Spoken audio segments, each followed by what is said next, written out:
இன்றைக்கு கர்த்தர் நமக்கு கொடுத்திருக்கிற வார்த்தை அருமையான வார்த்தை. அவர் நம்மை ஆசீர்வதிப்பார். அவர் நம்மை ஆசீர்வதிக்கிறவர். கர்த்தர் யாராம்? ஆசீர்வதிக்கிற தெய்வம். இதுவரை ஆசீர்வதித்திருக்கிறார்.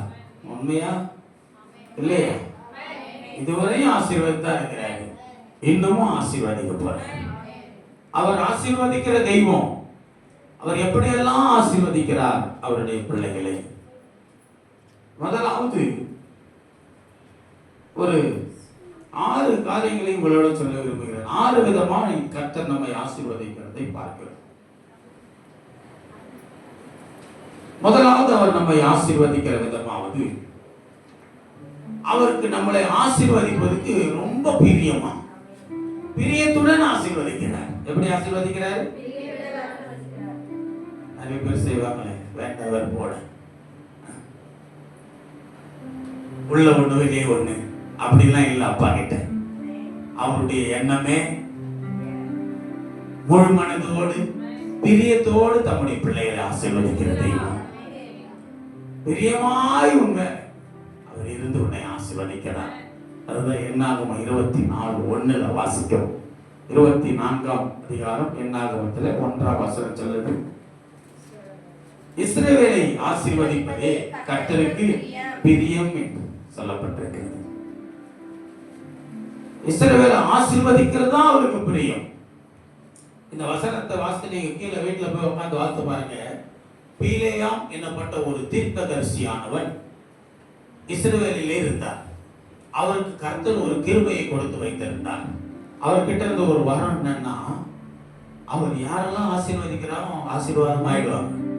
கர்த்தருடைய நாமத்தை சொல்லி, ஆண்டவர் நாமத்துல, கர்த்தருடைய நாமத்துல உங்களை ஆசீர்வதிக்கிறேன்னு சொன்னா போதும், ஆசீர்வதிக்கப்பட்டுருவாங்க. ஆனா இன்னொன்று என்னன்னா, யாரை சபிக்கிறாங்களோ அவர் சபிக்கப்பட்டு போயிடுவாங்களாம். அப்படிப்பட்ட ஒரு கிருபையை அந்த பிள்ளையை அவர்கிட்ட கொடுத்து வச்சிருந்தார். அப்போ சபிச்சாலும் சாபம் வந்துடும். அவர் யாரை சபிக்கிறாரோ, யாருக்கு சாபம் கொடுக்கிறாரோ சாபம் வந்துடும்.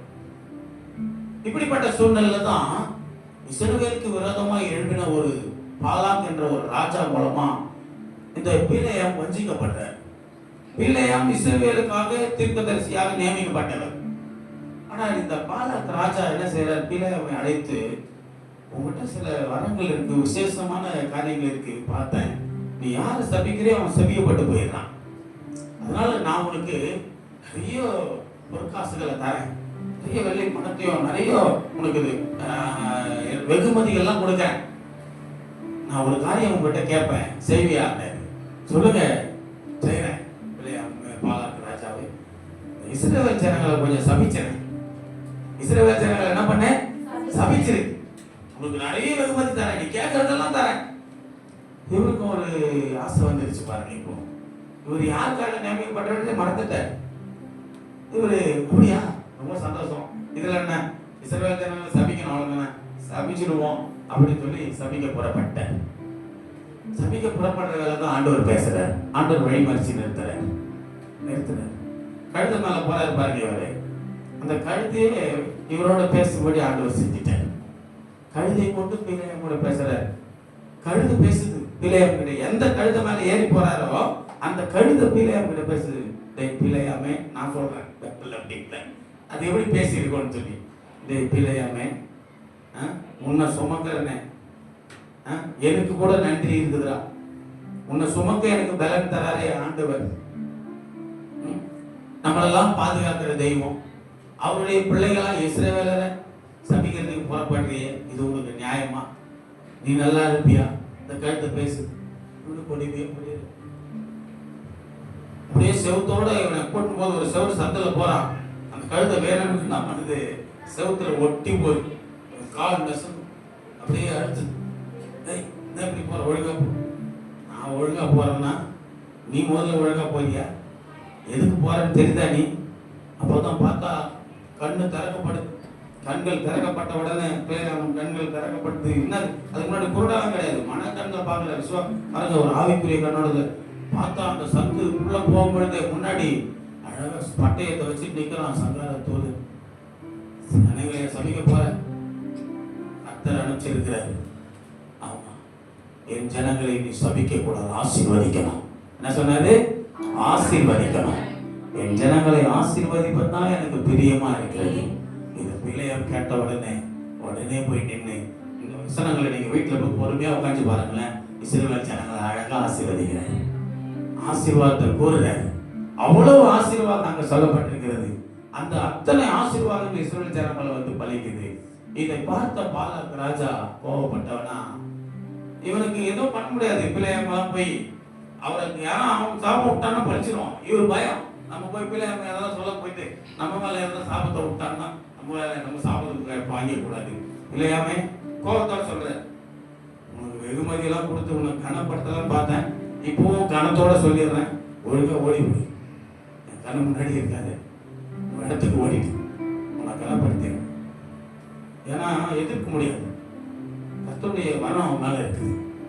இன்னைக்கு நிறைய பேர் இப்படிதான் கர்த்தருடைய கிருபை வரங்களை வச்சுட்டு இருக்கிறாங்க, ஆனா அதை சரியா பயன்படுத்துறது கிடையாது, அதை உணர்றது கிடையாது. உன் மேல கர்த்தருடைய கிருபை வரங்கள் இருக்கிறது, அதை நீ உணர்ந்து கொள். உன்னிடத்துல ஒரு விசேஷித்த காரியங்கள் ஆண்டவர் வச்சிருக்கிறார், உனக்குள்ள ஒரு விசேஷித்த காரியங்கள் இருக்குது. இவரெல்லாம் அழகா பாட்டு பாடுவார் சர்ச்சில், இவருக்குள்ள பாடல் தாளந்து தானே, இவர் என்ன பண்றது இல்லை, பாடுறது இல்லை. இங்க சகோதரர்கள் நல்லா படிக்கிற தாளந்து இருக்குது, ஆனா என்ன பண்றது இல்லை, படிக்கிறது இல்லை. அருமையான நம்ம தெப்பாரெல்லாம் அருமையா படிப்பாங்க, அவங்க பார்த்ததான் அவங்க அப்படி இருக்காங்கன்னு நினைக்கிறேன். அவங்க நல்லா படிக்கிறவங்க, இங்கிலீஷ்லயே வாசிப்பாங்க. நம்ம பைபிள் கொடுத்தா இங்கிலீஷ் பைபிளே வாசிக்க முடியும். எங்க குடும்பத்தில் படிச்சவங்க தான், ஆனால் அவங்க அதை மிஸ் பண்ணிட்டாங்க, அதை புதைச்சிட்டாங்க.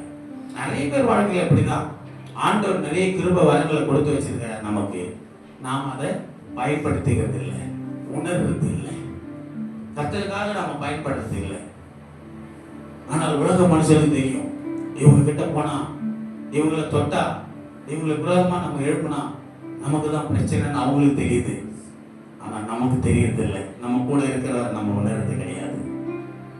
அருமையான தேவ பிள்ளையே, கர்த்தருக்கு நம்மை ஆசீர்வதிப்பதுதான் தெரியும். உங்களை பிரியத்தோடு அவர் ஆசீர்வதிக்கிறார். கர்த்தர் நம்மை ஆசீர்வதிக்கிறார். எப்படி ஆசீர்வதிக்கிறார்? பிரியத்தோடு அவர் நம்மை ஆசீர்வதிக்கிறார். இன்னொரு காரியத்தை சொல்லுகிறேன், இன்னொரு வசனத்தை வாசிக்க.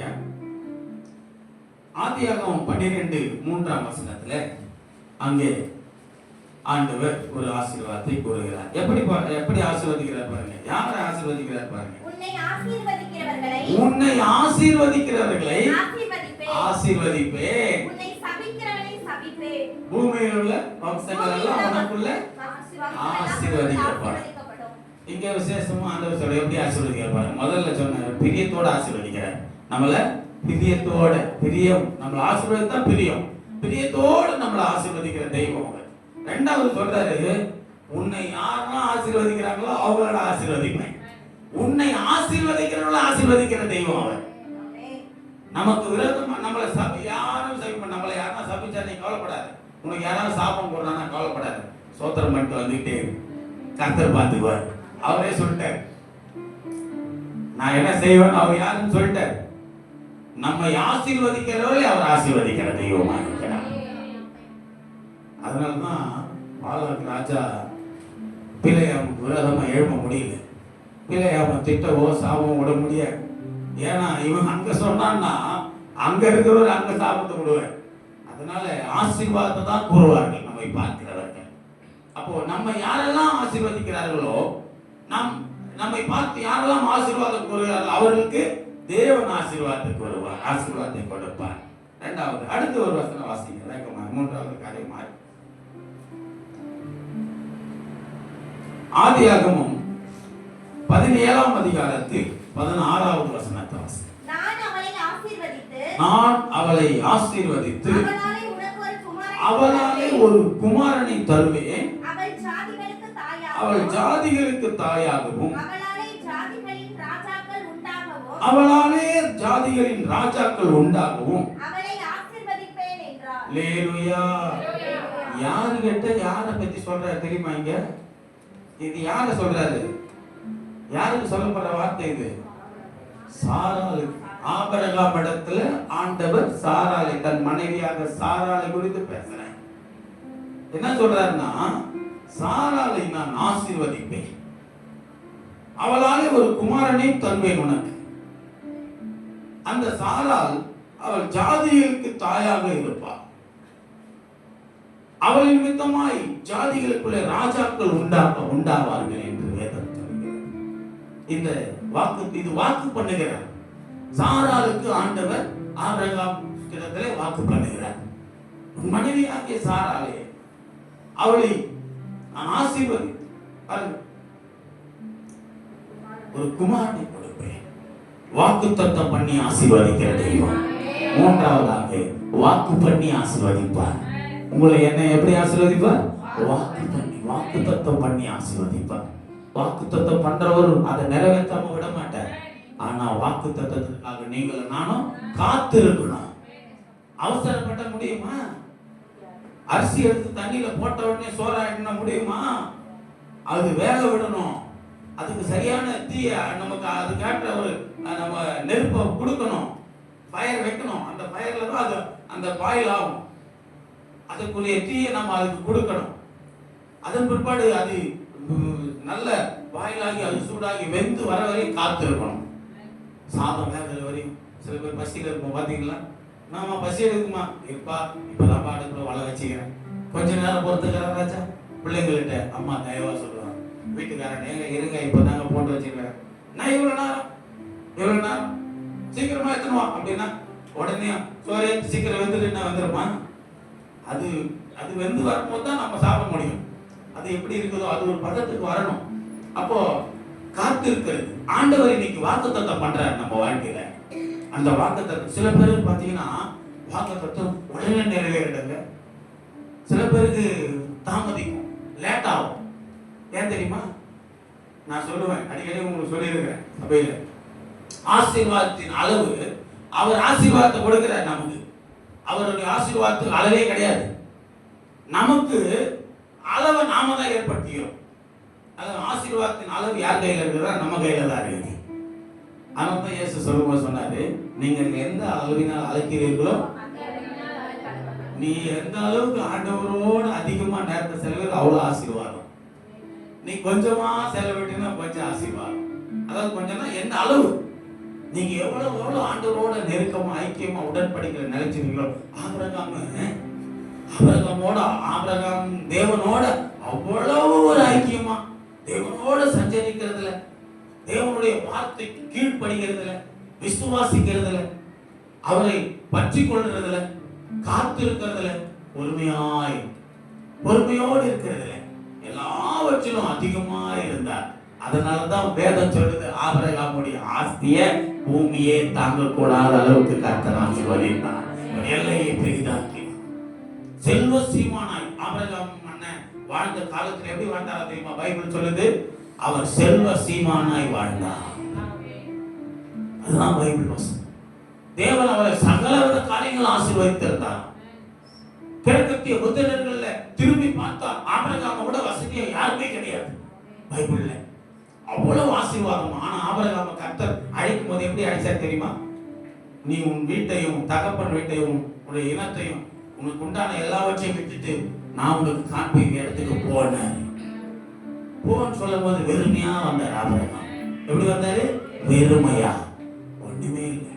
தன் மனைவியை கூப்பிட்டு அவர் போடுற ட்ரெஸ்ஸை கூடி போடுற கையில் துணி பையன் ஓடி வர்றாரு. ஆண்டவர் சொன்ன இடத்துக்கு போறேன். அங்கே போன உடனே கீழ்ப்படிந்து வந்த ஆபிரகாமை கர்த்தர் ஆசீர்வதித்தார். எப்படி ஆசீர்வதிக்கிறதுமா? வாக்கு பண்ணி ஆசீர்வதிக்கிறார். வாக்கு தத்தம் பண்ணி ஆசீர்வதிக்கிறாரு. வாக்கு தத்தம் பண்றாரு. ஆபிரகாமே கவலைப்படாத, உன்னை அழைத்திருக்கிற நான் சொன்ன இடத்துக்கு நீ வந்ததுனால இதோ இந்த பூமியில் உள்ள சொல்ற பூமியில் உள்ள வம்சங்கள் எல்லாம் உனக்குள்ள ஆசீர்வதிக்கப்பட்டிருக்கின்ற. இன்னும் ஒரு வம்சம் உருவாகல. கணவன் மனைவி இன்னும் பிள்ளையே இல்லை, ஒரு குழந்தை கூட பிறக்கல. ஆனா ஆண்டவர் என்ன வாக்கு பண்ணாரு? வம்சங்கள் எல்லாம் ஆசீர்வதிக்கப்படணும். உன் சந்ததி வானத்து நட்சத்திரம் பெருக பண்ணுவான்ற, கடற்கரை மணலத்தனையா பெருக பண்ணுவான்ற. வானத்து நட்சத்திரம் என்ன முடியுமா? அவ்வளவு பெருக பண்ணுவான்ற. அப்படிதான் இஸ்ரவேல் வம்சத்தை என்னவே முடியும். ஆபிரகாமுடைய வம்சத்தை அவ்வளவு பெருகினார்களாம். ஆனா ஆபிரகாமுக்கு வாக்கு பண்ணும்போது ஒரு குழந்தை கூட இல்லை. பிள்ளையே பிறக்கல, ரொம்ப நாளா பிள்ளை இல்லாம இருக்கிறாரு. அவங்க மனைவியோட இருக்கிறாங்க. வாக்கு பண்றாரு ஆண்டவர், உனக்கு ஒரு பிள்ளையை தருவேன், அந்த பிள்ளையை ஆசீர்வதிப்பேன். இவருக்கு ஒரே சந்தோஷம். ஆண்டவர் வாக்கு தத்தம் கொடுக்க கொடுக்க இவருக்கு சந்தோஷமாகுது. சந்தோஷமா வாக்கு தத்தம் பெற்று காத்துன்னு இருக்கிறார். காத்துன்னு இருக்க நாட்கள் போயிட்டே இருக்கு. ஆண்டவர் சொல்லி இருக்கிறார், தருவார் தருவார். நாள் போயிட்டே இருக்கு. இவரும் ஆண்டவர் சொன்னார், வாக்கு தத்தம் பண்ணிக்கிறார், நிச்சயமா தருவார் தருவார் தருவார்னு அப்படியே பொறுமையா இருக்க நாள் போயிட்டே இருக்குது. அப்படியே பார்த்தா நல்ல கருப்பா அந்த முடியெல்லாம் கொஞ்சம் வெள்ளையாகிட்டே போகுது அவருக்கு. எப்படியாவது கருப்பா அந்த முடியெல்லாம் வெள்ளையாகிட்டே போகுது. அப்ப எவ்வளவு நாள் போகுது பாருங்க, நல்லா கவனிங்க. 25 வருடம் ஆண்டவர் வாக்கு தத்தம் பண்ணுகிறார். 75 வயசுல வாக்கு தத்தம் பண்றாரு. எத்தனாவது வயசுல நிறைவேறுது தெரியுமா வாக்கு தத்தம்? 100வது வயசுல நிறைவேறுது. எத்தனாவது வயசுல? எத்தனை வருஷம் காத்திருக்கிறாரு? 25 வருஷம். உங்களால ஒரு வாரம், ஒரு மாசம், ஒரு வருஷம் கூட காத்திருக்க முடியல. ஜனவரி மாசம் பண்ண வாக்கு தத்தத்தை இந்த வருஷம் முழுக்க நீ காத்திருக்கணும், அது நிறைவேற வரையும். யாரெல்லாம் காத்திருக்கியோ ஒவ்வொருத்தருக்கு என் வாழ்க்கையில நான் ருசிச்சு சொல்றேங்க, அனுபவிச்சு. மாசம் மாசம் வாக்கு தத்தம் நிறைவேறும். வருஷத்துல கொடுக்கிற வாக்கு தத்தமே ஒவ்வொரு மாசத்தையும் நான் சுதந்திரிக்கிறேன். என் அப்பா என்னை அப்படி ஆசீர்வதிக்கிறேன். அதனுடைய ரகசியம் எனக்கு தெரியும். வாக்கு தத்தம் எப்போ நிறைவேறும், வாக்கு தத்தம் எப்படி சுதந்திரித்துக் கொள்ளணும், ஆண்டவருடைய ஆசீர்வாதத்தை எப்படி பெற்றுக் கொள்ளணும்ன்ற ரகசியம் எனக்கு தெரியும். அதுதான் நிறைய பேருக்கு இன்னைக்கு உங்களுக்கு நான் கற்றுக் கொடுத்துன்னு இருக்கிறேன். நல்லா கவனிங்க. வாக்கு தத்தத்தை ஒரு சுதந்திரித்துக் கொள்ளணும்னா கீழ்ப்படியணும், காத்திருக்கணும், பொறுமையா விசுவாசிக்கணும். அதை ஆண்டவர் சொல்லியிருக்கு. ஆனா முறுமுறுப்பு இருக்கக்கூடாது, அவிசுவாசம் இருக்கக்கூடாது. சாராளுக்கு ஒரு நகைப்பு வந்துடுச்சு. என்ன நகைப்பு? ஆபிரகாம் சொல்றாரு, இருமா ஆண்டவர் வாக்கு பண்ணிக்கிறேன் செய்வாரு. ஆட போய 90 வயசு கேள்வியாகிறேன், எனக்கு இன்னமா பிறக்க புள்ள 90 வயசு கடந்துட்டேன், 90 வயசு வந்துருச்சு, இன்னமா நீ சொல்றது? ஆண்டவர் சொல்லி இருக்கிறாருமா. என்ன சொன்னாரு? அப்ப சொன்னாரு, அவர் சொல்லி ஆயிடுச்சு, பல வருஷம் ஓடிடுச்சு, இன்னமா செய்வார் அப்படின்னு அவங்களுக்கு ஒரு நகைப்பு. எங்க செய்யறாரு? அப்படியா பாரு செய்ய போற நகைக்கிறாங்க. ஆண்டவர் சொன்னதை நிறைவேற்றினார்.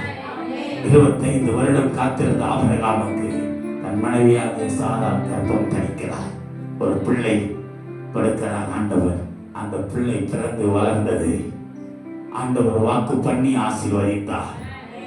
ஆபிரகாமுடைய வம்சம் இன்றைக்கும் பேசப்படுகிற வம்சமாய், எண்ண முடியாத அளவுக்கு வம்சம், திரளான ஆசீர்வாதம். அந்த வம்சத்திலே தேவன் சொன்னபடி ராஜாக்கள் எழுப்பினார்கள், தீர்க்கதரிசிகள், நியாயாதிபதிகள் உருவானார்கள், அநேக ரட்சகர்கள் எழுப்பினார்கள். ஏன்? இயேசு கிறிஸ்துவே வந்து பிறந்தார். ஆண்டவர் சொன்னதை செய்வார். மூன்றாவது, வாக்குத்தத்தம் பண்ணி ஆசீர்வதிக்கிற தெய்வம் நம்முடைய ஆண்டவர். பிரியமாய் ஆசீர்வதிப்பார். நம்மளை ஆசீர்வதி பிரியத்தோடு பிரியப்பட்டு ஆசீர்வதிக்கிறார். அந்த யாரெல்லாம் தன்னுடைய முழு பிரியத்தோடு ஆண்டவர் ஆசீர்வதிக்கிறாரோ அவங்க எல்லாம் சரி, அவங்க வாழ்க்கையில எப்படி தெரியுமா? சந்தோஷமா இருக்கும். சில பேருக்கு வசனம் சொல்றது, பவுல் அப்போஸ்தலன் தான் எழுதுறார், நீங்கள் கிருபையை விருதாவாய் பெற்றிருக்கிறீர்களே சொல்றாரு. சில இடத்துல பவுல் ஒரு இடத்துல சொல்றாரு, பூரணமான கிருபை அளிக்கிறாரேன்னு சொல்லி யாக்கோபு சொல்லுவார். பூரணமான கிருபை யார் பெற்றுக்கொள்ள முடியுது? யார் பெற்றுக்கொள்ளலாம்? யாரெல்லாம் பூரணமான கிருபையை பெற்றுக் கொள்கிறார்கள்? சில பேர் கிருபையை விருதாவாய் பெற்றுக்கொள்ள. விருதா என்ன தெரியுமா? ஒண்ணுமே இல்லாதது, பிரயோஜனமற்றது. கிருபை இருக்கும், அந்த கிருபையினால நம்ம அந்த கிருபையுடைய பலனை அனுபவிக்க முடியாது. தெரிஞ்சுங்க, கர்த்தருடைய கிருபை உன்னை தாங்குது, நடத்துது, வழிநடத்துது. ஆனா ஒரு நன்மையை காண முடியாது, செழிப்பை பார்க்க முடியாது. ஏதோ ஜீவனை பாதுகாக்கிறாரு, ஏதோ வழி நடத்துறாரு, ஏதோ நடக்குதுப்பா கேட்டா சொல்லுவாங்க, நான் எப்படி கேட்கிற? ஏதோ வண்டி ஓடுது. ஓ, வண்டிலாம் ஓடுதா? அப்ப சரி சரி, அவன் சொல்றது அப்படியே இருக்குது, புரியுதா? ஏதோ இருக்கிறான்பா அப்படி சொல்லுவாங்கல்ல. ஆனா சில பேரை கேளுங்களேன். நான் ஒரு இடத்துல போயிருக்கும்போது ஒரு சகோதரி விசாரிக்கிறேன், சிஸ்டர் எப்படி இருக்கீங்க? ஐயா சோதரம், கர்த்தருடைய கிருபையில நல்லா இருக்கிறேன் ஐயா, ஆசீர்வாதமா இருக்கிறேன் ஐயா. நாங்க எனக்கு ஒரே சந்தோஷம், பரவாயில்ல, கர்த்தர் ஆசீர்வதிச்சிருக்கிற கிருபையினால அவளை இப்படி சொல்றாங்களே, இதை சில பேர் விசாரிச்சு பாருங்களேன். என்ன சொல்லுவாங்க? எப்படி இருக்கீங்கன்னு கேட்டா, நான் பிரான்சிஸ் எப்படி இருக்கேன்னு கேட்டா நிறைய பேர் சொல்லுவாங்க, ஏதோ இருக்குப்பா சார், அப்படியே போயிட்டு இருக்குது அப்படின்னா. அப்படியே போயிட்டு இருக்குதா? அப்போ நீ கிருபையை விருதாவாய் பெற்றுக் கொண்டிருக்கிற. அதனால தான் ஏதோ இருக்கிற, ஏதோ போகுது, ஏதோ வருது, ஏதோ கிடைக்குது அப்படிலாம் இல்லை. ஆண்டவர் உனக்கு பூரணமாய் கொடுக்கிறவர். முழு பிரியத்தோடு ஆசீர்வதிக்கணும் தேவன் உன்னை. அப்ப முழு பிரியத்தோட தேவன் உன்னை, அவர் உனக்கு மேல பிரியத்தோடு உன்னை ஆசீர்வதிக்கிற தெய்வம் இல்லையா? எப்போ முழு பிரியத்தோடு உன்னை ஆசீர்வதிப்பான்னு சொன்னா, நீ எப்போ முழு பலத்தோடு, உன் முழு இதயத்தோடு, உன் முழு ஆத்மாவோடு அவரிடத்தில் அன்பு கூறுவியோ, அப்பதான் அவர் உன் மேல முழு பிரியமாய் முழு அன்பாய். தாவீது அண்ணன் அழைச்சாரு, ஆண்டவர் தானே அழைச்சாரு, ஆண்டவர் தானே தெரிந்து கொண்டாரு. கர்த்தர் தெரிந்து கொண்டு ராஜாவாகின பிற்பாடு, ராஜா ஆவதுக்கு முன்னாடி கூட சின்ன பையன், வாலிப பையன், ஒரு சமுத்திரவானவன், ஏதோ அப்படியே கர்த்தருக்குள்ள விசுவாசமா இருந்து வந்துட்டான். ராஜாவான பிற்பாடு சாதாரணமான பாவம் செய்யல, பெரிய பாவம் செய்யல. ஆண்டவர் பயங்கர துக்கப்படுத்துற பாவம், பெரிய பாவம் செஞ்சிட்டாரு. பாவம் செஞ்சிட்டாலும் தாவீதுக்கு அந்த பாவம் உணர்த்தப்பட்டுச்சு. ஆண்டவர் உணர்த்துறாரு. தான் செய்த, அவர் செய்த பாவத்தை ஆண்டவர் எச்சரிக்கும் பொழுது, உணர்த்தும் பொழுது, அதை தேவன் கண்டிக்கும் பொழுது, தாவீது உணர்ந்து அந்த தன் பாவத்துக்காக வருந்தி தன்னை அர்ப்பணித்து ஒப்பு கொடுத்து ஆண்டவரிடத்துல தன்னை முழுமையாக ஒப்பு கொடுக்க ஆரம்பித்தார். இன்னைக்கு எத்தனை பேர் அப்படி மனம் திரும்புறாங்க? நேற்று கூட சில நபர்களுக்கெல்லாம் நான் மெசேஜ் எல்லாம் பண்ணேன். எனக்கு மனசு கேட்கல. நிறைய பேர் ஆண்டவரை விட்டு தூரமா போறாங்க, தூரமா போய் வீணா அழித்து போறாங்க. அப்படிப்பட்டவர்களை நான் சொல்றேன், இன்னைக்கும் கர்த்தர் உன்னை நேசிக்கிறார்ப்பா, இப்பவும் கர்த்தர் உன்னை நேசிக்கிறார். திரும்பி வந்துங்க, ஆண்டவர்கிட்ட வந்துருங்க, கர்த்தருக்குள்ள வந்துருங்க. வசனத்தெல்லாம் அனுப்புறேன். ஏன் தெரியுமா? யார் எப்படி போனா எனக்கு என்ன, போனோம் அழிச்சு போனான்னு இல்லை. ஆண்டவர் உன்னை ரட்சித்திருக்கிறார், அழிந்து போக விட மாட்டார். பிசாசு நம்மளை வஞ்சிக்கிறான். பிசாசுக்கு இடம் கொடுக்கக்கூடாது. காத்திருக்கணும், கீழ்ப்படியணும், பொறுமையோடு இருக்கணும், விசுவாசமா இருக்கணும். அப்படிதான் இருந்தார். தாவீது ஒப்பு கொடுத்ததுனால ஆண்டவர் அவரை சொல்றார். அவரை பார்த்து ஒரு வார்த்தை, தாவீது என் இருதயத்திற்கு ஏற்றவனாய் இருக்கிறான். என் இருதயத்திற்கு ஏற்றவன், கர்த்தருடைய இருதயத்துக்கு ஏற்றவனாய் மாறினான் தாவீது. இன்னைக்கு நானும் ஆண்டவர்கிட்ட சேசப்பாடுறேன்ப்பா. ஒரு நேரத்துல ஆண்டவரை துக்கப்படுத்தி இருந்தேனா, இன்னைக்கு என் இருதயத்தின் திருப்தியில சொல்றேன், இன்னைக்கு நான் கர்த்தருடைய இருதயத்துக்கு ஏற்றவனாய் மாறி இருக்கிறதுனா, கர்த்தர் என்னை ஆசீர்வதித்துக் கொண்டிருக்கிறார். அவர் என்னை வழி நடத்தி கொண்டிருக்கிறார். எல்லா தீமையிலிருந்து என்னை ரட்சித்துக் கொண்டிருக்கிறார். சகல விதமான ஏதான வழியிலிருந்து என்னை மீட்டெடுத்திருக்கிறார் ஆண்டவர். அப்போ ஆண்டவர் நம்மை வாக்குத்தத்தம் பண்ணி ஆசீர்வதிக்கிற தெய்வம். அந்த வாக்குத்தத்தத்தை நாம சுதந்திரித்துக் கொள்ளணும்னு சொன்னா, அந்த ஆசீர்வாதம் நமக்கு வேணும், கிடைக்கணும்னு சொன்னா, கீழ்ப்படியணும், காத்திருக்கணும், விசுவாசமா இருக்கணும். சொன்னபடியே அவருக்கு அவை சாராளையும் ஆசீர்வதித்தார் ஆண்டவர். 3 காரியம் சொன்னேன். முதல்ல முழு பிரியத்தோடு ஆண்டவர் நம்மை பிரியத்தோடு ஆசீர்வதிக்கிறார். இரண்டாவது, நம்மை ஆசீர்வதிக்கிறவனே ஆசீர்வதிக்கிற தெய்வமா இருக்கிறார். நமக்கு ஆசீர்வாதமா யார் இருக்கிறாங்களோ அவங்களே ஆசீர்வாதமா இருப்பாங்க. மூணாவது, வாக்குத்தத்தம் பண்ணி நம்மை ஆசீர்வதிக்கிற தெய்வம்.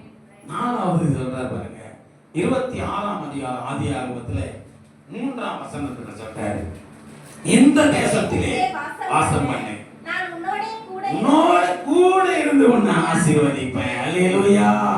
உனக்கு உன் சந்ததிக்கு இந்த தேசங்கள் யாவையும் தந்து உன் தகப்பனாகிய ஆபிரகாமுக்கு நான் இட்ட ஆணையை நிறைவேற்றுவேன். அவர்களோடு இருந்தவர் இன்னைக்கு நம்மோட கூட இருக்கிறார். கூட இருந்து ஆசீர்வதிப்பாராம். எப்படி ஆசீர்வதிப்பாருமா? கூடவே இருந்து, உன் கூட இருந்து ஆசீர்வதிக்கிற தெய்வம். கூட இருந்துட்டு உன்னை விட்டுற மாட்டார். உன் கூடவே உன்னை ஆசீர்வதித்து கொண்டு அவருக்கு அதுதான் பிரியமா இருக்கிறது. நான்காவது, கூடவே இருந்து உன்னை ஆசீர்வதிப்பார். உன் கூடவே இருப்பார். கூட இருந்து உன்னை ஆசீர்வதிக்கிற தெய்வம். அடுத்த ஒரு வசனத்தை வாசிக்கலாம். எத்தனை பேர் ஆண்டவர் இருக்கிறாரு?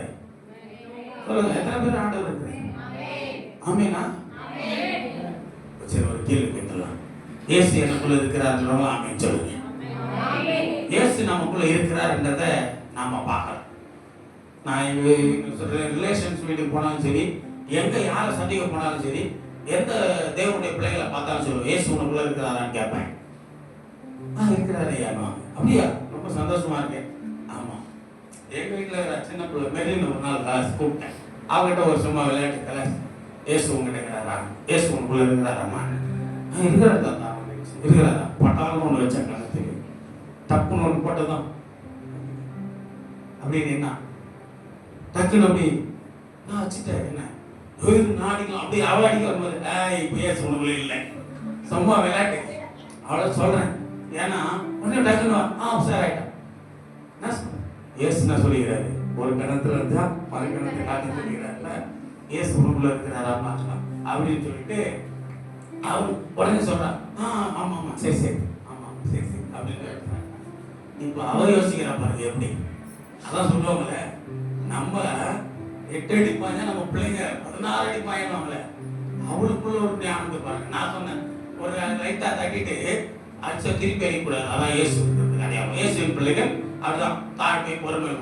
அவ பாருங்க, அதோ பெரிய காரியம் கற்று வச்சுக்கிறான். அவளை இப்ப முழுக்குள்ள ஏசுகிறான். நான் டெஸ்ட் பண்றேன், இது நம்மள ரொம்ப மாட்டிக்கணும் நினைச்சா சரி. அவளை என்ன பண்ண போறா, நம்மள பாட்டு வைப்பா. சரி, குழந்தை தானே நிக்கிறேன். கிட்ட வந்தா நேரா வந்து நின்றுன்னு தூணுக்கு போயிட்டா. முந்து தூணுக்கு ஒரு காரியத்துக்கு போனா பாருங்க, ஏற்றி தூக்குறான். இப்ப என்ன பண்றாரு பார்க்கலாம். ஏய் என்ன பண்ற அப்படின்னா, உனக்குள்ள ஏசுகிறாரப்பா. இப்போ நான் என்ன பண்ண, கோவப்பட்டு அடிக்கிறேன்னா திட்டுவேனா? அவ சொல்ற, ஏசப்பா மூஞ்சில காரி துப்புனாங்கல்ல, அதான் இப்போ உனக்குள்ள ஏசு இருந்தாலும் நீ தொடச்சி கம்முன்னு இருப்பேன். எனக்குள்ள குழந்தைக்குள்ள இவ்வளவு. அப்போ ஏசு நமக்குள்ள இருக்கிறாரா இல்லை? நான் தான் என்ன பண்ணுவேன், எல்லார்கிட்டையும் டெஸ்ட் பண்ணுவேன், எல்லாரோட சொல்லுவேன் உனக்குள்ள இருக்கிறாராப்பா. அப்ப நமக்குள்ள இயேசு இருக்கிறத நாமே பார்க்கலாம். என்னமா, நம்மளே பார்க்கலாம். இயேசு நமக்குள்ள இருந்தா கோபம் வராது, சண்டை போட மாட்டோம், திட்ட மாட்டோம், கெட்ட வார்த்தை பேச மாட்டோம், எதிர்த்து நிற்க மாட்டோம். இயேசு இருந்தா தாழ்மையா இருப்போம், அன்பா இருப்போம். நல்லா கவனிங்க. நான் போன வாரம் என் மனைவியோட கூட வந்த ஒரு சாட்சி, எங்க வீட்டு ரிலேஷன் வீட்டில் ப்ரேயர் பண்ணும்போது அங்கே போயிட்டு இருக்கிறேன். அப்போ போன வெள்ளிக்கிழமை திருவருக்காட்டு பகுதியில் அப்படி பூந்து அங்கே போகிறேன். ஆவடி சைடு அங்கே நம்ம ரிலேஷன்லாம் பார்க்குறது. போனால் திருவருக்காடு உள்ள போகும்போது அது ஒரு ஜங்ஷன், அது ஒரு திரும்புகிற இடம். அந்த வளைவில் எனக்கு ஆப்போசிட்டில் ஒருத்தன் எதிர்ப்புறமாக வரவே கொஞ்சம் அந்த வளைவில் வேகமாக வந்துட்டான். அதாவது வண்டி ஓட்ட தெரிஞ்சு அதாவது ஓட்ட தெரியாத வேகமாக வந்து மோதிர மாதிரி கிட்ட வரான். நான் கொஞ்சம் கண்ட்ரோல் பண்ணி வரேன். அப்போது என்னடா எப்படி ஓட்டின்னு வரேன், வண்டி தாழ மாறான்னு சொல்லிட்டு நான் என்ன செய்கிறேன் பார்த்தேன். ஐயா பார்த்து போங்க ஐயா, நான் இப்போ ஊழியக்காரன், நான் இந்த தோட்டத்தில் நான் வண்டியில் பாஸ்டர் வண்டிக்கு போகிறேன். நான் போகும்போது அவர் சொல்கிறேன், ஐயா பார்த்து போங்க ஐயா, கொஞ்சம் பொறுமையாக போங்க ஐயா அப்படின்னா அவன் பார்த்து பதிலுக்கு என்ன சோதனை, டேய் போடா நீ பார்த்து போடா அப்படின்னா. எனக்கு டக்குன்னு என்னடா இது, நம்ம ஊழியக்காராக இருக்கிறோம், யோ நீ பார்த்து போயா கூட பரவாயில்லையே, யோ டேய் நீ பார்த்து போடா அப்படின்றான். என்ன எனக்கு ஒரு சோதராண்டோடைய சப்பா. ஆனால் என்ன பண்ணேன், சரி பொறுமையோட சரி கத்தா சோதர மணியும் அப்படியே வந்துட்டே இருக்கிறேன். கொஞ்சம் தூரம் வந்த உடனே எனக்குள்ள ஒரு யோசனை இருக்குமா, நானே நின்று பேசுறேன், ராஜன் நீயா இவ்வளோ அமைதியா வந்த, நீயா இவ்வளோ பொறுமையா வந்த?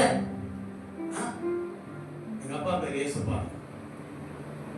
இயேசுபாதம் புள்ள இவ்வளோ அமைதியா வரானோ. அப்பதான் யோசிக்கிறேன், ஆமா ஐயா இயேசுபாதம் புள்ள இவ்வளோ அமைதியா வரதுக்கு காரணம் இப்போ இயேசுவின் பிள்ளையா இருக்கிறாங்க. இதே இயேசுபாதம் பிள்ளையா பழைய ராஜனா இருந்துன்னா என்ன அவன் போடான்னு சொன்னதுக்கு, என்ன அவன் திட்டிட்டு போனதுக்கு பின்னாலேயே போய் என்னவா பண்ணியிருப்பேன், அவனை ஒரு வழி பண்ணியிருக்கான். ஆனால் அப்பதான் நான் யோசித்தேன், எனக்குள்ள இயேசு இருக்கிறார். நான் திட்டுவேன் எல்லாரையும், நான் சண்டை போடுவேன், நான் கோவப்படுவேன், நான் அடிக்கவும் செய்வேன். இப்படியெல்லாம் வாழ்ந்த என் வாழ்க்கையில எனக்கு அந்த பொறுமை எப்படி வந்துச்சு? அப்பதான் நான் யோசித்தேன், நம்மோட கூட ஆண்டவர் இருக்கிறாரு. இயேசு இருக்கிறதுனால தாழ்மை வருது, பொறுமை வருது, அன்பு வருது, கீழ்ப்படிதல் வருது, விட்டு கொடுக்கிற மனப்பான்மை வருது, எல்லா நன்மையான காரியங்களும் உள்ள வருது. அல்லேலூயா. அப்போ இயேசு இருக்கிறாரு. அப்போ என் கூடவே இருந்து என்னை ஆசீர்வதிக்கிற தெய்வம், என்னை எல்லா நன்மைகளால நிரப்புகிற தெய்வம், நல்ல ஈவுகளை கொடுக்கிற தெய்வம். அல்லேலூயா. எனக்கு நான் காவல்துறையில் வேலை பார்க்கும் பொழுது நிறைய காவல்துறை நண்பர்கள் போன நேரத்தில் கூட ஒரு கல்யாணத்துக்கு போயிருந்தேன். அங்கே ஒரு நானும் ரொம்ப க்ளோஸ். அவர் பார்த்தேன், கண்டுபிடிச்சிட்ட பத்தியா உடனே எப்படி இருக்கீங்க, என்ன பார்க்குறது, ஏய் பாப்பையா யூடியூப்ல இதெல்லாம் வரையா பயங்கரமாயிட்டு அவங்களாம் பிரமித்து போற அளவுக்கு பரவாயில்லையா, நிறைய மாற்றையா, வேற லெவல்ல வந்துட்டேன். கர்த்தர் உள்ள வந்துட்டாருன்னா நம்மை பார்க்கிறவர்கள் ஆச்சரியமே பார்க்க வைப்பார். நம்ம யாருக்கு முன்னாடி தீமையா இருந்தோமோ அந்த தீமையான காரியங்கள் இருந்தெல்லாம் கர்த்தர் நமக்கு நன்மையான காரியங்களை கொடுப்பார். அல்லேலூயா. நன்மைகளை உண்டாக்குற தெய்வம், நம்ம கூடவே இருந்த நம்மளை ஆசீர்வதிக்கிற தெய்வம். கர்த்தர் நம்ம கூட இருக்கிறவர், கூட இருந்து ஆசீர்வதிக்கிற தெய்வம். 4 காரியம் சொன்ன, இன்னும் ஒரு சில காரியங்களை பார்ப்போம். அடுத்த ஒரு வசனத்தை வாசிக்க வேகமாக. ஆதியாகமம் 26:3 சொன்ன இல்லைங்களா? இப்போ யாத்திராகமம் 20:24 வாசிங்க. கர்த்தர் இப்ப யாரை ஆசீர்வதிப்பார், யாரை ஆசீர்வதிக்கிறார்? வேகமா இன்னொரு சில காரியம் மட்டும்தான். யாத்திராகமம் 20:24. மண்ணினாலே பலிபீடத்தை எனக்கு உண்டாக்கி அதின்மேல் உன் ஆடுகளையும்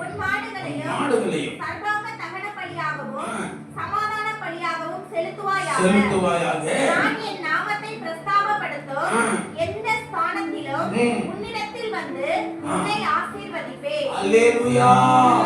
பலி செலுத்து. பலி என்பது ஒரு அர்ப்பணிப்பு, தியாகம். sacrifice means தியாகம், அர்ப்பணிப்பு. அந்த பலி அவர் சொல்றாரு, நீ ஒரு பலி செலுத்து, நீ என்னை பலி செலுத்தி மகிமைப்படுத்துகிறதுனால அவர் சொல்றாரு பாருங்க, நீ என்னை மகிமைப்படுத்துகிற எந்த ஸ்தானத்திலும் வந்து உன்னை நல்லா கேளுங்க, ரகசியம் சொல்ற பாருங்க, எவ்வளவு சூப்பரா சொல்றாரு பாருங்க. நீ எந்த, அதாவது நீ என்னை கனப்படுத்துகிற, நீ என்னை மகிமைப்படுத்துகிற எந்த ஸ்தானத்திலும் உன்னை வந்து நீ எந்த நிலையில இருந்தாலும் கூட உன்னை ஆசீர்வதிக்கிறது. நீ எந்த நிலையில இருந்து ஆண்டவர் மகிமைப்படுத்தினாலும் ஆசீர்வதிப்பார். பிச்சைக்காரனா இருந்து கூப்பிட்ட, குருடனா இருந்து கூப்பிட்ட பத்திமேயோ இறங்கினாரு. ஆண்டவரை நோக்கி, அவரை நோக்கி விண்ணப்பம் பண்ணின தேவனுடைய பிள்ளைகளுக்கும் கர்த்தர் இறங்கினார். இஸ்ரவேலுக்கும் தேவன் இறங்கினார்.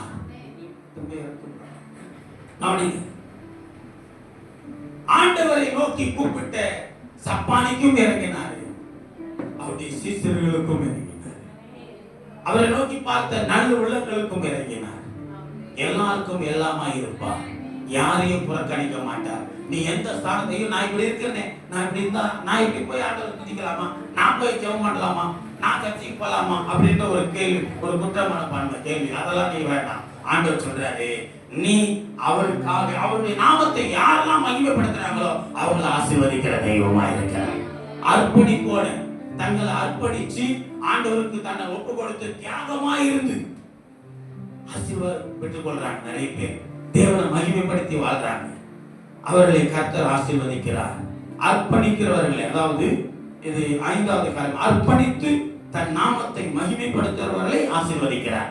அர்ப்பணித்து இன்னைக்கு சர்ச்சில் வந்து எத்தனை பேர் அர்ப்பணிச்சீங்க? நான் சொல்லி ஜெபம் பண்ணல, உபவாசம் நல்ல ஆராதிக்கும் பொழுது ஒரு அபிஷேகத்துல சொன்ன எல்லாம் அர்ப்பணிங்க, உங்களுக்கு காரியங்கள்லாம் ஒப்பு கொடுங்க ஆண்டவரிடத்துல. அப்ப சொல்ல, நீ அர்ப்பணித்து ஆண்டவரே என்னை அர்ப்பணிக்கிறேன், என்னுடைய காரியங்களை மாற்றணும், உங்களுக்கு பிரியமில்லாத எப்படிப்பட்ட வாழ்க்கை வாழ்ந்து ஆசீர்வதிப்பட்டார். உங்களுக்கு பிரியமில்லாத பேச்சு பேசாம, உங்களுக்கு பிரியமில்லாத இடங்களுக்கு போகாம, உங்களை துக்கப்படுத்துற வாழ்க்கை வாழாம, தீங்களை நான் போய் விழுந்து எல்லா தீங்களும் துக்கப்படாதபடி என்னை ஆண்டவரே கிருபை தாங்கட்டோன்னு சொன்னேன். எத்தனை பேர் அர்ப்பணிச்சீங்க? அர்ப்பணித்து அவர் நாமத்தை யாரெல்லாம் மகிமைப்படுத்துறீர்களோ அவர்களை கர்த்தர் ஆசீர்வதிப்பார். இன்னைக்கு அர்ப்பணிப்பே இல்லை, அர்ப்பணிப்பே இல்லை. எத்தனை கூட்டங்களுக்கு போனாலும், எத்தனை மோகன் சிலாசி எழுப்பி பிரசங்கம் பண்ணாலும் நிறைய பேர் அர்ப்பணிப்பே இல்லை. நிறைய பேருக்கு அர்ப்பணிப்பு வரல. என்ன மாதிரி எத்தனை ராஜன் பாஸ் எழுப்பினாலும் நிறைய பேர் அர்ப்பணிக்கவே மாட்டாங்க. ஆமா, என்னெல்லாம் யாரும் கூப்பிட மாட்டாங்க. ஒரு வாட்டி கூப்பிட்டாங்கன்னா ஒரு வாட்டி ஜெபம் போட்டு வச்சுட்டுன்னா அடுத்த வாட்டிலாம் ஐயோ வேணாப்பா. ஏன்னா அவங்க வீட்டுல இயேசு வந்துருவாரு. நான் போனேன் என்னது, நான் போய் நின்று அங்க யார் வந்துருவா? இயேசு வந்துட்டா அவங்களுக்கு எப்படி? அவங்களால நல்லா வாழ முடியாது. இயேசு வந்துட்டா இல்ல, அப்படிதான் நிறைய பேர் இருக்கு. நிறைய பேர் வீடு அப்படிதான் இருக்கு. நிறைய பேர் குடும்பம் அப்படிதான் யோசிக்கிறாங்க. இவரை கூப்பிட்டா என் வீட்டுல இயேசு வந்துருவாரு. நிறைய பேருக்கு தெரியல இயேசு வந்தா என்ன நடக்கும், எல்லாம் மாறிடும். ஆனா அவங்களுக்கு ஏன் வந்தா இயேசு வரக்கூடாதுன்னா, இயேசு வந்துட்டாருன்னா உலகத்துல வாழ முடியாது, உலக பிரகாரமா வாழ முடியாது. இயேசு உள்ள வந்துட்டாருன்னா, இயேசுக்கு இடம் கொடுத்துட்டா பிசாசு உள்ள வர முடியாது. உலக சந்தோஷத்துல கனி வர முடியாது. உலக சந்தோஷத்துல கர்த்தருடைய வார்த்தையை விட ஒரு தேற்றக்கூடிய வார்த்தை தான் இருக்கா உலகத்துல? வசனத்தை விட நம்மள பாதுகாக்கக்கூடிய வசனத்தை விட? ஒரு சகோதரி சொல்றாங்க, சினிமா பாட்டு அதுல நல்லா இருக்கு, அந்த வார்த்தை ரொம்ப நல்லா இருக்குது. அது எனக்கு ரொம்ப அது ஆறுதலா இருக்கு. சினிமா பாட்டு வார்த்தையா? அது ஒரு கிறிஸ்தவ சகோதரி, ஆண்டவருடைய பிள்ளை, ரட்சிக்கப்பட்ட பிள்ளை சொல்றாங்க, சினிமா பாட்டு ஏன் வைக்கிறீங்க, சினிமா பாட்டுலாம் பாடலாமான்னா அவங்க சொல்றாங்களாம், அந்த வார்த்தை நல்லா இருக்குது, கேட்கறதுக்கு இனிமையா இருக்குது. ஐயோ, வசனத்தை விடவாயா இனிமை? உலகத்தில் உள்ளவை எல்லாம் அழிச்சு போவோம், ஆனால் என் வார்த்தை அழிந்து போவாது. அதில் உள்ள ஒரு உறுப்பு கூட அழியாது. என் வார்த்தை அழிந்து போவதில்லைன்னு சொன்ன, அழிந்து போவாத வார்த்தை, உன்னை அழிவிலிருந்து மீட்கிற வார்த்தை, அழிவுக்கு உன்னை தப்பு வைக்கிற வார்த்தையை விட உலக மனுஷன் எழுதுற வார்த்தை உன்னை திருப்தியாக்குதா? உனக்கு அது ஆறுதலா இருக்குதா? அது நல்லதா இருக்குதா? அதை தேவன் இருக்கிறார், அதை தேவன் விரும்பார். எப்ப தேவன் விரும்பாத நீ விரும்புறியோ அப்பவே தேவன் ஒண்ணு விரும்ப மாட்டார். தேவன் விரும்புகிற காரியத்தை விரும்பி அவர் விரும்பாததை நான் எப்பொழுது தூக்கி எறிவேனோ அப்பொழுதுதான் என்னை என் தேவன் விரும்புவார். நம்மளால முடியுதா? தூக்கி எறிய முடியல. நண்பர்களுக்காக, உலக மனிதர்களுக்காக, இந்த உலகத்தின் உபத்திரவத்திலிருந்து உன்னை விடுவிக்கிறவரை மறந்து ஓடுற, உனக்காக ஜீவனை தந்தவரை விட்டு விட்டு ஓடுற. யாருக்காக? உலகத்துக்காக, உலக மனிதர்களுக்காக, சொந்தங்களுக்காக, உறவினர்களுக்காக, உறவுக்காக. ரத்தம் கொடுக்கலாம் கூட வரமாட்டான் உறவுக்காரன். ரத்தம் கொடுக்கலான்னு கூட யோசித்து கொடுப்பாங்க. ஒரு கிட்னி தானமா கொடுனா கூட கொடுக்காம ஓடி போற உறவு மத்தியில உனக்காக ஜீவனையே கொடுத்தவர், அவரை விட்டுட்டு நீ ஓடுற.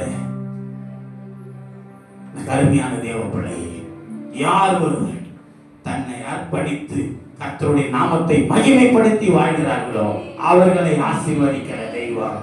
கடைசியா வேகமா வாசிங்க, ஒரே ஒரு வசனம். 6 காரியம் சொன்ன, 5 காரியம் சொல்லியிருக்கேன், இன்னும் ஒண்ணே ஒண்ணு. அவர் யாரை ஆசீர்வதிக்கிறார்? இப்பொழுது என்னாகமம் 6:27 வாசிங்க. என்னாகமம் 6:27 இது ஒரு சுவிசேஷ நூல் மாதிரி வாசிங்க.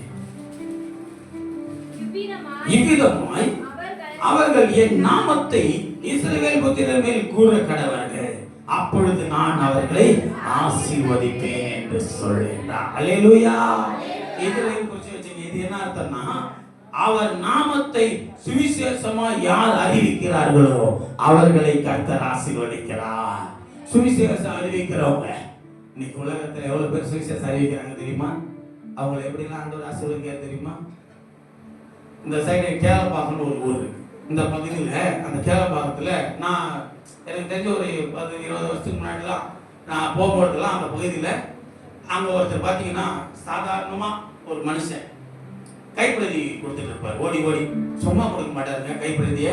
இங்கே பாருங்க, கைப்பிரதி எடுத்துட்டு ஒரு மாதிரி சுறுசுறுப்பா இருப்பார். இப்படி பார்த்துட்டே இருப்பார். எல்லாருக்கும் சந்தோஷமா ஊழியம் செய்வார், சுவிசேஷம் அறிவிப்பார்.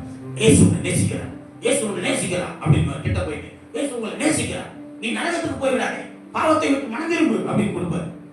அவன் பார்ப்பான், அப்படியே டக்குனு நடுவான், பக்கத்துல இருப்பான், ஓடி போய் பாவத்தை விட்டு மனம் திரும்பு, ஏசு உன்னை நேசிக்கிறான் அப்படின்னு, ஏசு வரப்போகிறார். எனக்கு அது பார்க்கணும். அந்த இடத்துல இவர் இப்படி சொல்லி சொல்லியே செம்ம அடி வாங்குவார். பார்க்கறவங்க அடிச்சுட்டு போவான். நிறைய பேர் அடிப்பாங்க அவரை.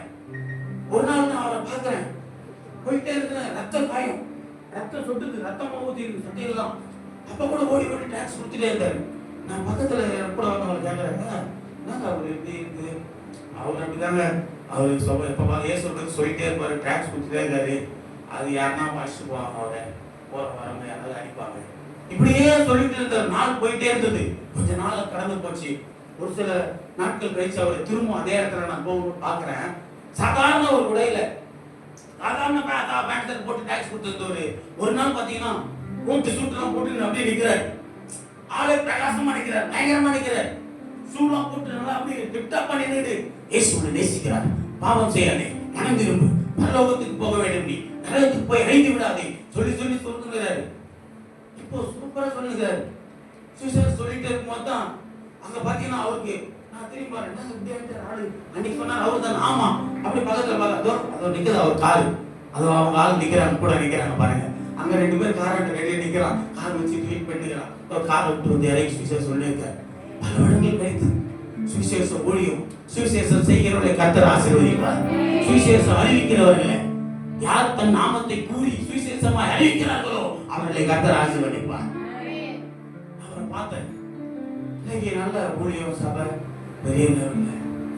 அப்பதான் பார்த்தேன், ஆண்டவரே, ஆண்டவருக்காக யார் ஒருவர் ஓடி ஓடி சுவிசேஷ வேலையை செய்தாங்களோ, இன்னைக்கு நாலு மாவட்டத்தில் அவ்வளவு பெரிய தேவனுடைய கூடாரத்தை கட்டி உட்கார்ந்து இருக்கிற மோகன் சிலாசர் அண்ணன் தெரியுமா?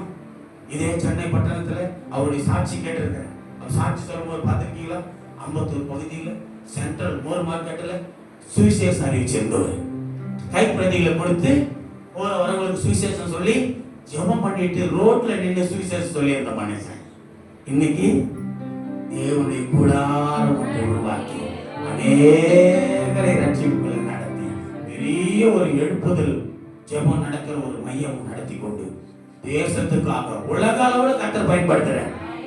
சாதாரண சென்னை பட்டணத்துல ஊர்ல வியாதியில மறிக்க இருந்த அவருக்கு ஆண்டவர் கொடுத்த சுகத்தினால இன்னைக்கு ஆண்டவருடைய சுவிசேஷத்தை உலக அளவில் பரவி கொண்டிருக்கிறார். இன்னமும் ஆசீர்வதித்துக் கொண்டிருக்கிறார். அவருக்கெல்லாம் எந்த குறையும் இல்லை. இன்னைக்கும் சொல்றேன், நான் ஊழியக்காரன். இன்னைக்கு இந்த ஊழியத்துல ஆண்டவருடைய நாமத்தை மகிமைப்படுத்த இங்க வந்தேன். சாதாரணமா தான் வந்தேன். இன்னைக்கு கர்த்தர் ஆசீர்வதிச்சிருக்கிறார். இன்னமும் ஆசீர்வதிப்பார், உயர்த்துவார்.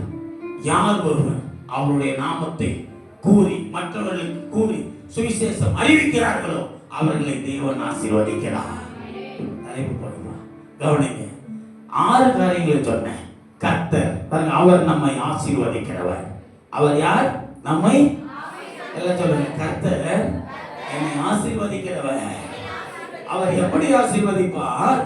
தன் முழு பிரியத்தோடு நம்மை ஆசீர்வதிப்பார்.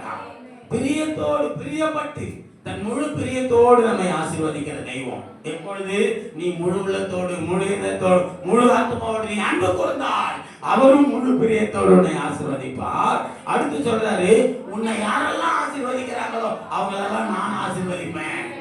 அதனால உன்னை சபிக்கிறவர்கள் கண்டு நீ கவலைப்படாத, உனக்கு விரதமா எழுப்புல கண்டு பயப்படாத. நீ ஆண்டவர் நாமத்தை சொல்லிட்டு போயிட்டே உன்னை ஆசீர்வதிக்கிற ஜனமும் ஆசீர்வாதமா இருக்கும். இன்னைக்கு நான் ஊழியக்காரன், எனக்காக யார் செபிக்கிறாங்களோ அவங்க ஆசீர்வதிப்பார் ஆண்டவர்.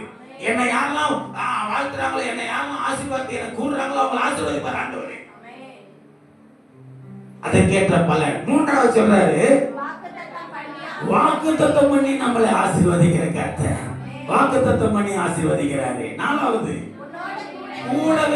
கூட இருந்து உன்னை ஆசீர்வதிக்கிற தெய்வம். 5வது, அர்ப்பணித்து அவருடைய நாமத்தை யாரெல்லாம் அர்ப்பணித்து தியாகம் பண்ணி தன்னை தியாகமா எல்லாத்தையும் ஆண்டவருக்காக விட்டுட்டு வராங்களோ, நம்ம சப்சரத்தை ஏலிம் சபை நம்முடைய தலைமை போதகர், எனக்கு தலைமை போதகராக சாம் ஜெபத்துர் அண்ணன் அரசாங்க வேலையில இருந்து ஒரு டாக்ஸ் டிபார்ட்மெண்ட், இன்கம் டாக்ஸ் டிபார்ட்மெண்ட்ல இருந்து அரசு வேலையை தூக்கி போட்டு வந்தார். ஊழியப்படி ஆண்டவருக்காக தியாகம் பண்ணி அர்ப்பணிச்சு ஆண்டவர் நாமத்தை மகிமைப்படுத்தினார். இன்னைக்கு அவருடைய பிள்ளைகளும் அவருடைய ஊழியம் ஆசீர்வாதமா இருக்கிறது. அவர் தேவனோடு இருந்தாலும் இந்த பூமியில வாழ்ந்த நாட்களில அரசு வேலையில இருந்து ஆசீர்வதிக்கப்படுறதை விட ஆண்டவர் நாமத்துக்கு தன்னை அர்ப்பணிச்சு தியாகம் பண்ணி ஊழியத்தை செஞ்சதுனால ஆண்டவர் இன்னும் மகிமைப்படுத்தி ஆசீர்வதிச்சாரு. நம்ம டிஜிஎஸ் தினகரன் அவர் ஒரு பேங்க்ல ஒரு நிறுவனத்தில் நல்ல ஒரு துறையில ஒரு அதிகாரமாக பொறுப்புல இருந்தவர். அந்த வேலையை தூக்கி போட்டு ஆண்டவருடைய ஊழியத்தை அர்ப்பணிச்சு தன்னை ஆண்டவர் நாமத்தை மகிமைப்படுத்தினாரு.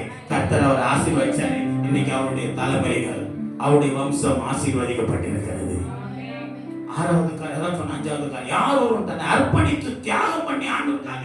நீங்க நிறைய பேர் எதையும் இழக்க விரும்புறேன், நீ விரும்பல, தியாகம் பண்ண மாட்டேன். நம்மையே தியாகம் பண்ண ஆண்டவருக்காக. நீ பொருளை கூட தியாகம் பண்ண மாட்டீங்க, உன்னை எங்க தியாகம் பண்ண போற? உனக்கு இருக்கிற பொருளை கூட கொடுத்து தியாகம் பண்ண மாட்டேன். ஆண்டவர் நாம மகிமைப்பட மாட்டேன். பவுலப்போஸ்தலன் சொல்றாரு, ஏதும்போது அழிந்து போகிற உலக பொருட்களினாலே நீ நண்பர்களை ஆதாயப்படுத்திக் கொள். இந்த உலகத்தில் அழிந்து போற காரியங்கள், நம்ம கிட்ட இருக்கிற பொருள்லாம் ஒரு நாள் அழிந்து போகும். யாராவது கேட்டா கொடுக்க மாட்டோம், யாருக்காவது ஏதாவது உதவி செய்ய மனம் வர மாட்டேது. கர்த்தர் நம்ம வைத்த நிலைமை யோசிக்கிறோம். நான் ஒரு ஏழ்மை நிலைமையில இருந்தேன், இன்னைக்கு கர்த்தர் என்னை ஆசீர்வதிச்சிருக்கிறார். இன்னைக்கு அநேகருக்கு கொடுத்து உதவுகிற கர்த்தர் ஆசீர்வதிச்சிருக்கிறார். கொடுக்குற மனம் வருதா? யோசனை பண்ணி பாருங்க. நான் இல்லாத நேரத்தில் நான் கேட்டிருக்கேங்க நிறைய பேர்கிட்ட, எனக்கு கஷ்டமா இருக்கும், பிள்ளைங்களுக்கெல்லாம் ஒன்றுமே வாங்கி கொடுக்க முடியாது. ஊழியத்துக்கு வந்த நாட்கள் அவ்வளோ கஷ்டம். யாராவது ஊழியக்காரங்க உதவி செய்வாங்களான்னு நின்று இருக்கிறேன். நிறைய பேர்கிட்ட போய் கேட்டே இருக்கிறேன், ஒரு 100 ரூபா கொடுப்பீங்களா? அப்படி கேட்கும்போது எனக்கு நிறைய பேர் கொடுத்தாங்க. அந்த நிலையை இன்னைக்கு யோசிச்சு இன்னைக்கு கர்த்தர் என்னை ஆசீர்வதிச்சிருக்கிறாரு. நான் தேடி போய் உதவி செய்யறேன், கேட்காம உதவி செய்யறேன், கேட்கறவனுக்கு இல்லைன்னு சொல்லாம கொடுக்கிறேன். கர்த்தர் ஆசீர்வதிக்கிறார், உயர்த்துறார். தேவப்பிள்ளையே, அவருக்காக நாம் தியாகம் பண்ணும் பொழுது நம்மை ஆசீர்வதிக்கிற தெய்வம். கடைசியாக யார் அவருடைய நாமத்தை மற்றவர்களுக்கு கொடுத்து கூறி சுவிசேஷம் அறிவிக்கிறார்களோ அவர்களை கர்த்தர் ஆசீர்வதிக்கிறார். இப்ப சொல்லுங்க, அவர் நம்மை ஆசீர்வதிக்கிற தெய்வம். கரங்களை தட்டி அப்பாவை மையப்படுத்துங்க. என்னை ஆசீர்வதிக்கிற தெய்வம் நீர், என்னை ஆசீர்வதிக்கிறவர். அவர் நம்ம எப்படியெல்லாம் ஆசீர்வதிக்கிறவரா? 1000 தலைமுறைக்கு இரக்கம் செய்பவரே, வாழ்நாள் முழுவதும் ஆசீர்வதிப்பவரே, 1000 தலைமுறைக்கு இரக்கம் செய்பவரே. அப்படியே எழுது நின்று ஆடு சமூகத்தில் திருவிழத்துக்கு ஆயத்தமாகும்படி